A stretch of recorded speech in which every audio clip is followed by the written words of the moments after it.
अस्सलाम वालेकुम। Class 11 English 2025 की नई किताब, इसका चैप्टर नंबर 9 जो कि एक नज़म है, फ्रीडम। प्यारे बच्चों, इस वीडियो में आपके साथ शेयर करूंगा इस नज़म के क्वेश्चंस के आंसर को, और साथ में आपके लिए सोल्व करूंगा इस नज़म की एक्सरसाइज के सब क्वेश्चंस को। नज़म फ्रीडम की translation, summary, reference, context, explanation. प्यारे बच्चों, इस पे मैंने पहले से वीडियो अपलोड कर दी है, आपको ये वीडियो प्लेलिस्ट में मिल जाएगी। आप इस वीडियो को जाकर जरूर देखें, आपको बहुत ही फायदा होगा। तो वीडियो बहुत ज्यादा इंटरेस्टिंग होने वाली है। अगर आपने मेरा चैनल अभी तक सब्सक्राइब नहीं किया तो जल्दी से मेरे चैनल को सब्सक्राइब कर लें, वीडियो को लाइक कर लें। क्लास 11 इंग्लिश 2026 की न्यू पेपर पैटर्न पे मैंने पहले से वीडियो अपलोड कर दी है, प्लेलिस्ट में आपको वीडियो मिल जाएगी। आप उस वीडियो को जाकर जरूर देखें। 2026 में आपका पेपर किस तरह आएगा, कितने सवाल आएंगे, कितने मार्क्स के आएंगे, उस वीडियो में मैंने बहुत ही डिटेल में आपको बताया है। जैसे कि आप देख सकते हैं, ये थंबनेल आपको ये वीडियो मिल जाएगी प्लेलिस्ट में, आप इस वीडियो को जाकर जरूर देखें। इसके अलावा क्लास 11 इंग्लिश के most important stories, letters and applications पे भी मैंने पहले से वीडियो अपलोड कर दी है। प्लेलिस्ट में आपको वो वीडियोस भी मिल जाएगी, आप उन वीडियोस को भी जाकर जरूर देखें, आपको बहुत ही फायदा होगा। एक्सरसाइज को स्टार्ट करते हैं। सफर नंबर 107 पे आपने आ जाना, reading and critical thinking A, answer the following questions. इस नज़म के क्वेश्चन आंसर स्टार्ट होते हैं। पहला सवाल है, whose perspective is the poem written from, how does this perspective influence the poem's message. तो इसका जवाब लिखना है, the poem is written from the perspective of an oppressed person who longs for equality and immediate freedom. This perspective makes the person powerful because it reflects real frustration, urgency, and demand for justice. It shows that freedom is not a privilege for a few. It's basic human rights. Everyone deserves now, not later. दूसरा सवाल है प्यारे बच्चों, इस नज़म का, how does Langston Hughes criticise those who believe in gradual change for freedom. तो इसका आंसर लिखना है, Hughes criticises people who say let things take their course or tomorrow is another day. He condemns their passive attitude, showing that waiting for freedom means accepting continued injustice.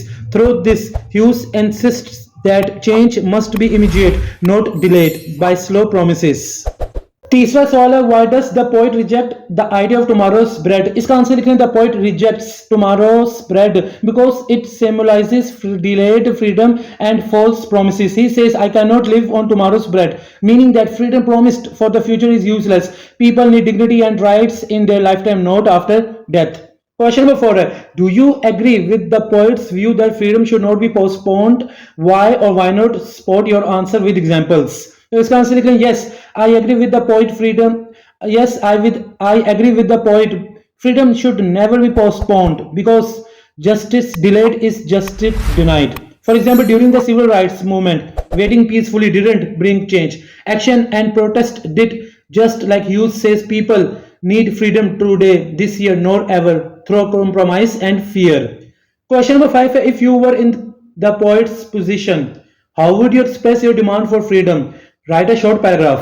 इसका answer लिख रहे हैं, if I were in the poet's position, I would express my demand for freedom with courage and strong words. Just like Hughes, I would speak out against fear and compromise, saying that every person has right to stand on their own feet and live freely. I would remind people that freedom delayed is life denied. Question number 6. In the first stanza, Hughes states that freedom will not come through compromise and fear. Why do you think the poet uses these words specifically? What might this say about his opinion on the current political and social climate at the time the poem was written? तो प्यारे बच्चों, इसका जवाब लिखें, Hughes uses compromise and fear to show his disapproval of weak leadership and passive resistance. He believed that in his time many people were afraid to demand equality boldly and accepted unfair compromises. This shows that Hughes thought real freedom requires bravery and action, not quite acceptance of injustice. Question number 7. The poem includes several contrasts between the speaker's views on freedom and the more passive stance of other. For example, let things take their course. How does this contrast add to the power of speaker's argument for immediate action? इसका जवाब लिखें, the contrasts make the speaker's demand more powerful while others wait for a better tomorrow. The poet insists that freedom must be seized today. This opposition highlights his sense of urgency and shows that patience in the face of injustice only strengthens oppression. तो ये था question number 7 का answer. Question number 8 है, find an example of repetition enjambment and a metaphor in the poem explain how each of these literary devices contributes to the overall meaning and the impact of the poem. इसका answer लिखने पहले बच्चों repetition की अपनी heading बनानी. The word freedom is repeated through out the poem. It stresses how deeply the speaker desires it shows its importance. Enjambment है blinds like freedom will not come today, this year, nor ever create a sense of urgency and emotional flow pushing the reader forward. Metaphor of freedom is a strong seed planted in a great need. Compares freedom to a seed that must be planted and nurtured, now showing growth, life and necessity. सी वाला सवाल choose the correct option for each question. इस नज़म से मुतालिक MCQs आपके start होते हैं. पहले बच्चों पहला एमसीक्यूज है the poet suggest that freedom can not be achieve through patience and perseverance, compromise and fear, knowledge and education, courage and unity. तो पहले बच्चों इसका सही जवाब है आपका बी, compromise and fear. दूसरा MCQ the speaker compares freedom to a seed because. इसका सही जवाब है बच्चों it must be planted and grown.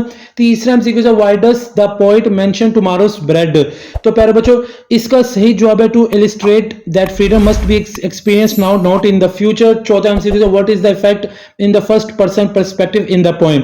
तो इसका सही जवाब है बच्चों C, it allows the poet to speak for a group while expressing personal feelings. पांचवा और आखिरी MCQ which of the following best describes the tone of the poem. तो इसका सही जवाब है बच्चों सी, calm and accepting. तो यहां पर choose the correct option for each question वाला सवाल भी आपका यहां कंप्लीट हो जाता है.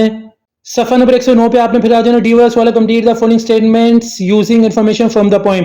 आपने पोएम से इंफॉर्मेशन लेनी है और स्टेटमेंट्स को कंप्लीट करना है.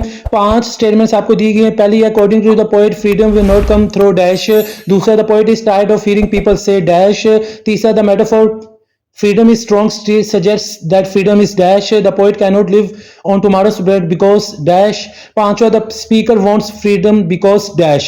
तो प्यारे बच्चों इन स्टेटमेंट्स पे जो है उनकी कंप्लीट करना इंफॉर्मेशन जो है पोएम से लेकर. तो प्यारे बच्चों ये सवाल मैंने आपके लिए सॉल्व कर दिया. इसका जवाब आप देख सकते हैं. पहले का आंसर आएगा कॉम्प्रोमाइज एंड फियर. दूसरे का let things take their course. तीसरा natural powerful and basic human rights. चौथा delayed freedom is meaningless in the present life. जबकि पांचवा he needs equality dignity and justice in his life time. इस तरीके से ये भी सवाल आपका यहाँ मुकम्मल हो जाता है. सफा नंबर 109 पे आपने आ जाना है वोकैबुलरी एंड ग्रामर का. पहला सवाल है A read the following sentences and use the context clues to determine the meaning of the underline word, then select the most appropriate definition from the options. आपको पहले बच्चों 5 सेंटेंसेस दिए गए हैं. सेंटेंस में एक लफ्ज बोल्ड है, हाईलाइटेड है, आपने उसका मीनिंग सेलेक्ट करना है. नीचे ऑप्शंस भी आपको 4 दिए गए हैं. तो पहले बच्चों जैसे कि पहला सेंटेंस है the scientist conducted an exhaustive study on climate change, brief, thorough, incomplete, limited. इसी तरीके से तीसरा the novel was intricate with numerous characters and overlapping storylines, simple, complex, boring, predictable. फिर इसके बाद पहले बच्चों fourth the new software update is seamless making the transition from the old version effortless, smooth, difficult, broken, incomplete. पांचवा द टीचर्स astute observations during the class discussion helped to clarify many complex concepts. Ignorant, observant, confused, inattentive. तो प्यारे बच्चों ये सवाल भी मैंने आपके लिए हल कर दिया है. इसका जवाब अब आप देख सकते हैं. प्यारे बच्चों पहले का आंसर है बी, थ्रो. फिर इसके बाद दूसरे का आंसर भी बी, केयरफुल है. तीसरे का आंसर भी प्यारे बच्चों बी है, कॉम्प्लेक्स है. चौथे का आंसर है ए, स्मूथ. जबकि पांचवें का आंसर है बी, ऑब्जर्वेंट. तो इस तरीके से प्यारे बच्चों ये सवाल का जवाब यहाँ हल हो जाता है.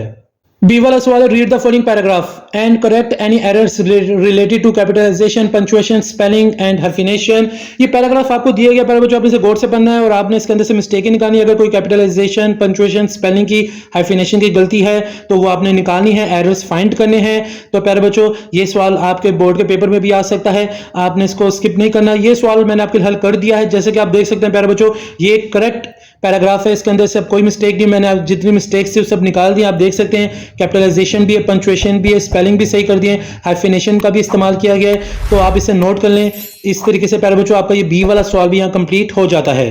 सफा नंबर 111 पे सी वाला सवाल प्यारे बच्चों इस नज़म का लास्ट क्वेश्चन है जो मैं आपके लिए इस वीडियो में सॉल्व कर रहा हूँ. C read the sentences below and correct any mistakes related to the use of time aspects.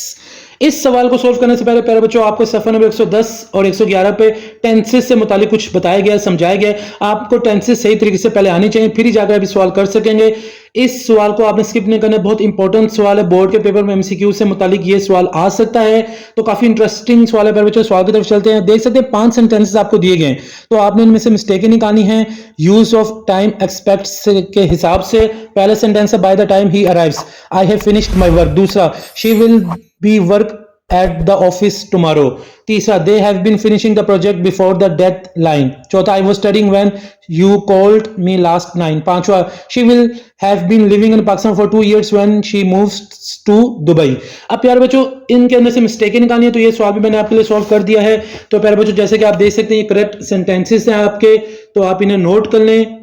तो प्यारे बच्चों करेक्ट सेंटेंसेस आपके सामने। पहला करेक्ट सेंटेंस है by the time he arrives I will have finished my work. दूसरा she will be working at the office tomorrow. तीसरा they have finished the project before the deadline. चौथा है प्यारे बच्चों इसमें कोई गलती नहीं है, सेम टू सेम वही सेंटेंस है I was studying when you called me last night. पांचवा she will have been living in Pakistan for 2 years when she moves to Dubai। यहाँ का ये सवाल कंप्लीट हो जाता है। आपने सवाल को बहुत अच्छे तरीके से करके जाना है, समझ के जाना है, और टेंसेस को भी अच्छे तरीके से करना है प्यारे बच्चों, समझना है, क्योंकि बोर्ड में एमसीक्यूज टेंसेस से मुतालिक आएंगे आपके 5 नंबर के। तो प्यारे बच्चों उम्मीद यहाँ आकर आपकी इस नज़म की एक्सरसाइज भी कंप्लीट हो जाती है। इस चैप्टर इस नज़म के क्वेश्चंस के आंसर मैं पहले शेयर कर चुका हूँ। उम्मीद करता हूँ आपने सब सवालों के जवाब लिख लिए होंगे। एक नई वीडियो में आपसे फिर मुलाकात होगी। मुझे सर हसन शबीर को इजाजत दें। जज़ाकल्लाह।